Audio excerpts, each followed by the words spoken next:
Olá, amigos do Espírita Pop, sejam bem-vindos a mais um programa feito com muito carinho para vocês, aqui da Comunhão Espírita de Brasília, para todo o planeta Terra. E hoje a gente vai trazer um tema bem legal para a gente trabalhar, que é a lei da harmonia, e a gente está inspirado numa frase de Jesus: portanto, que Deus ajuntou, não o separe o homem, porque tem mais a ver do que com a harmonia geral das coisas, do que exatamente, somente o casamento. Fique conosco, tamo junto.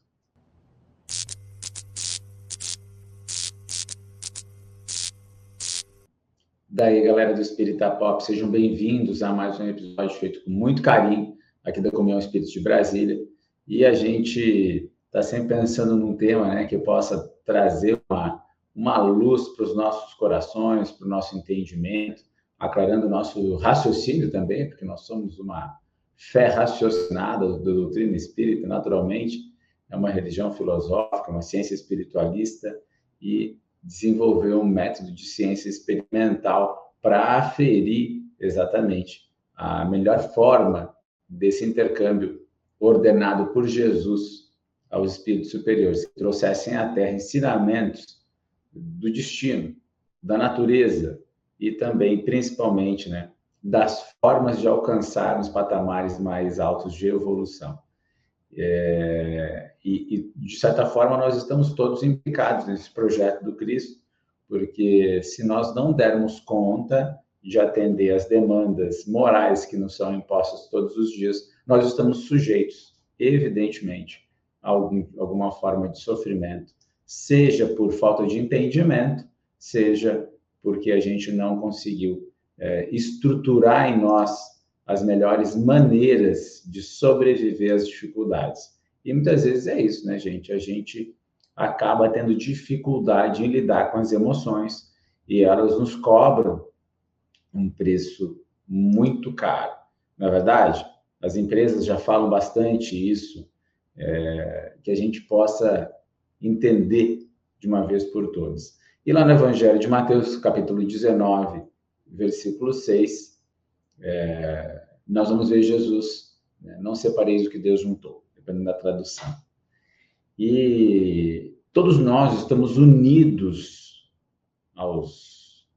a pessoas por alicerces sagrados e que são compromissos conjugais, domésticos, que atendem desígnios superiores. E, portanto, gente, nenhum de nós nasceu numa família ou se uniu a alguém se não tivesse um propósito naquela união. Evidentemente que o próprio Kardec fala que existe limite para a vivência desse propósito, sobretudo na questão conjugal, onde ele fala do império do amor, né, sobretudo, e da necessidade de uma vivência evangélica, né, de uma vivência dessa figura importante que é o sentimento do amor. Mas nós estamos todos vinculados a pessoas por laços de amizade, nós estamos vinculados por afetos diversos, e eu percebo muitas vezes que a gente não consegue notar que aquela responsabilidade nos melhora como seres humanos. Aquela circunstância nos melhora como seres humanos. Eu não falo aqui dos casos de violência, não estou aqui querendo nem entrando nesse mérito aqui. Estou falando das relações que nós estamos imbricados de alguma maneira. E me veio aqui até a mente, até um cachorrinho que a gente adota, né, um animalzinho que nos ama, e que às vezes a pessoa vai lá e abandona num lugar qualquer, né? Será que isso não fere a lei de Deus também? Quando a gente fala não separe o que Deus juntou, será que Deus não tem nos juntado por seu amor a pessoas, a circunstâncias, para que a gente dê o nosso melhor? Evidentemente que a gente não vai ser perfeito, né, gente? A gente não vai dar conta muitas vezes. E aí, Emmanuel, no livro Caminho, Verdade e Vida, ele vai dizer que o homem pode ludibriar os impositivos da lei, abusando de facilidades materiais para, de alguma forma, alterar os sentidos. Ou seja, a gente pode até tentar, de alguma forma, se beneficiar, né? Ah, ficou mais fácil assim. Mas quando a gente quebra a ordem que rege os caminhos, a gente começa a desorganizar a própria existência. E esses mecanismos da lei vão vir corrigindo e restaurando. E às vezes as formas não vão ser aquelas que nós esperávamos, porque não vai ser possível fruir o prazer que a gente achava que teria, porque a nossa consciência não vai estar tranquila. Então, a advertência de Jesus apresenta para nós uma significação mais vasta, diz Emmanuel. Não se é para isso que Deus juntou, corresponde também uma significação muito mais vasta. Não perturbeis o que Deus harmonizou. Então, eu queria deixar vocês com essa frase, não perturbeis o que Deus harmonizou.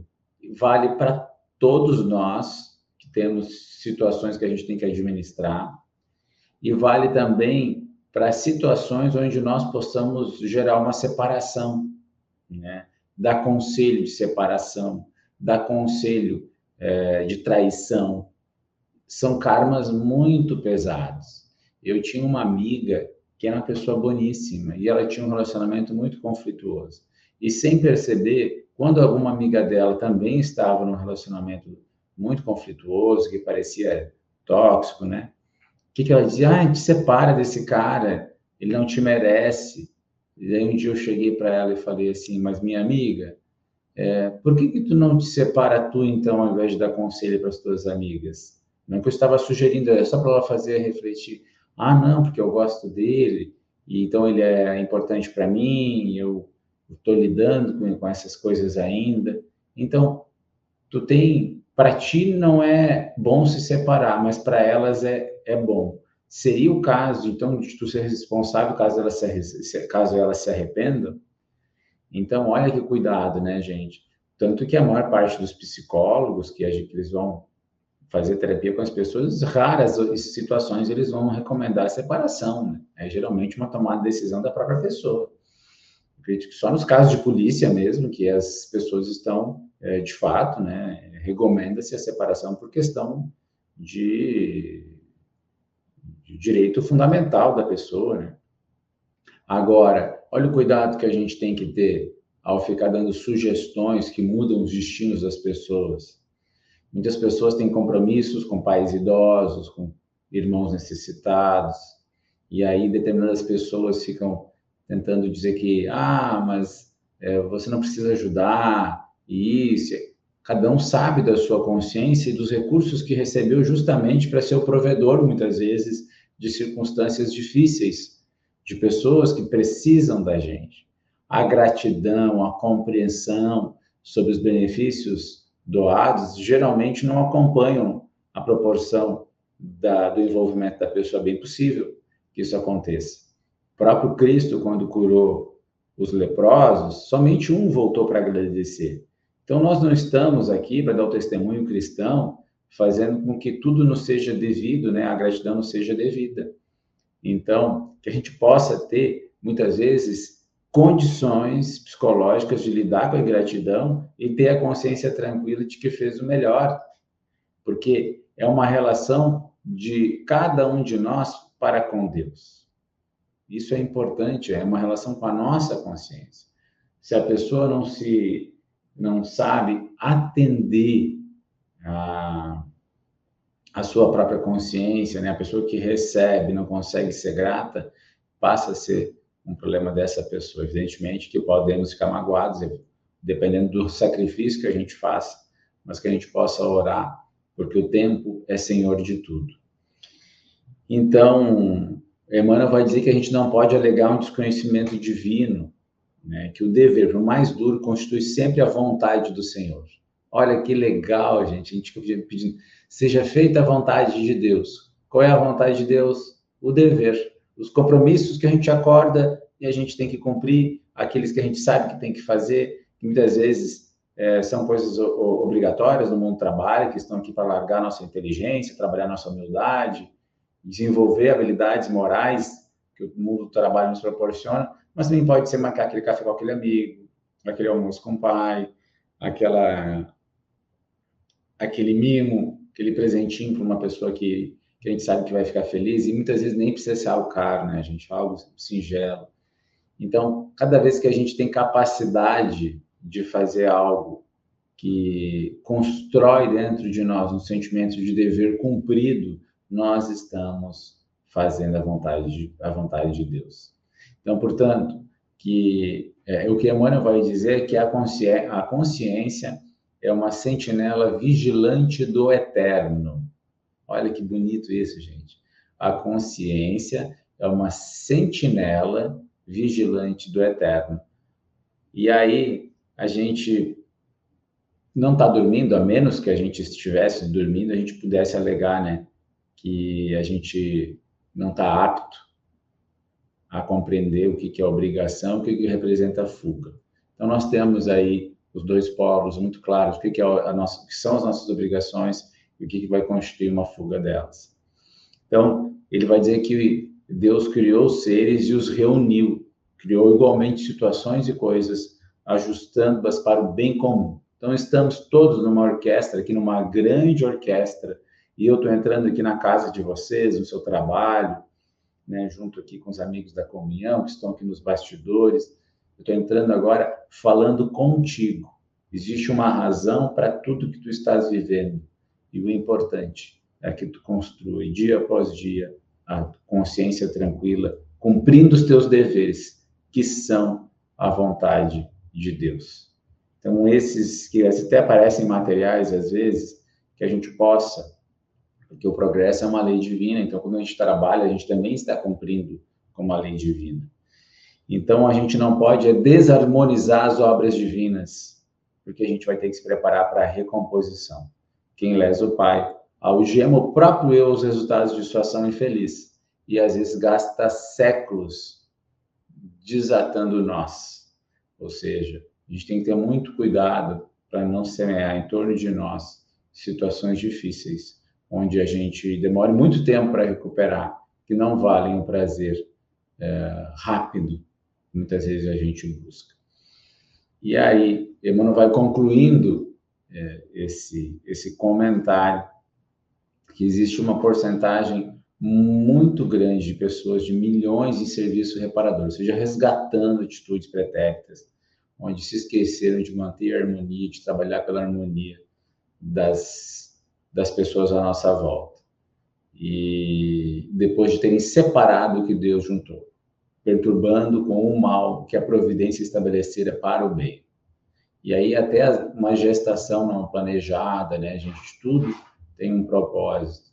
Não foi planejado aqui, foi autorizado no plano espiritual, então tem o seu propósito.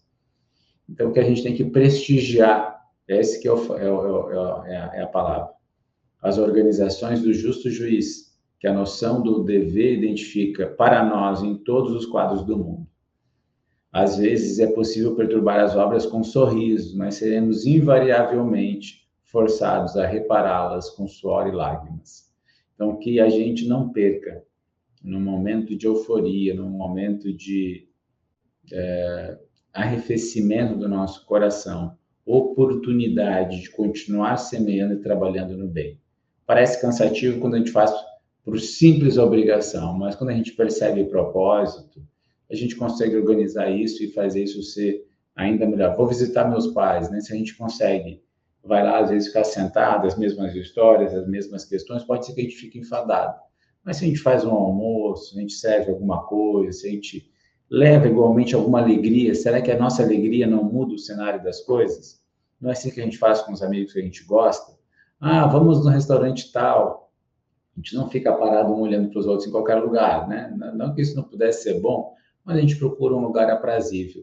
Então, a gente tem que ter consciência de que o cenário também que a gente organiza a nossa vida são importantes. Jesus se deslocava pelos cenários, ora na casa de Pedro, ora na beira de um lago, ora que bonito que não era, ora num casamento, ora acima de um monte, ora numa praça. Usar a nossa criatividade para a harmonia e não para a separação, não para o abandono, a fuga dos nossos compromissos. Tenho certeza que a alegria vai se fazer parte dos nossos dias, porque Jesus nos disse: meus discípulos serão reconhecidos por muitos se amarem. que a gente possa amar muito. Mesmo que a gente não seja amado eventualmente, mas que a gente possa amar e fazer com que as nossas boas disposições estejam a serviço de Deus, primeiramente, e depois das pessoas que Deus colocou ao nosso caminho. E a gente sabe que tem pessoas que são ligadas ao nosso coração e que mais cedo ou mais tarde a gente vai compreender os detalhes dessas uniões. Que Deus nos ampare a todos, nos inspire, que a gente possa sair daqui da Terra muito tempo ainda lá na frente, né? Mas com a consciência tranquila de que a gente cumpriu o nosso dever, né? Que a gente travou o bom combate, que a gente conseguiu chegar como uma pessoa que cruzou a linha de chegada com méritos. Eu tenho certeza que nós podemos conseguir. Jesus disse que todo aquele que perseverar vai ser salvo. Um dia de cada vez, amando, amparando, servindo. E quando a gente errar, quando a gente não conseguir dar conta, a gente recomeça, pede perdão, repara e segue em frente.